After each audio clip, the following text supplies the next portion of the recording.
tulang ito ay inihahandog para sa lahat ng ina.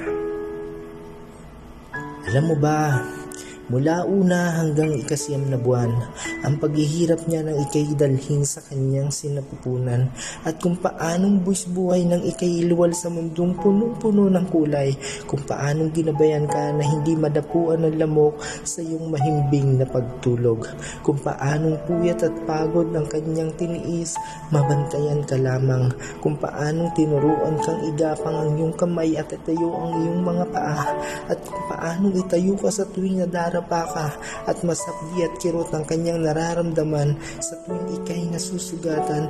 Animoy isang musika na dumarampi sa kanyang tenga ang sambitin mo ang salitang mama.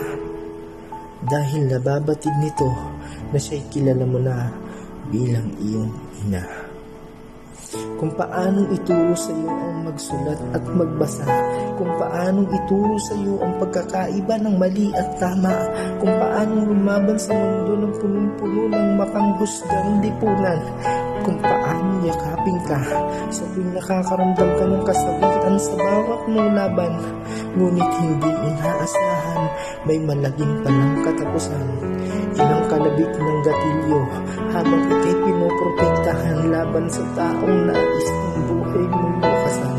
At dito napatunayan ng iyong mapagmahal na ina na kahit sa paulit-ulit na pagkakataon ay handang itaya para sa iyo. Sabay man isinuko ang katawan sa lupa, isang bagay lang ang hindi mapapantayan: ang yakap ng inang mapagmahal.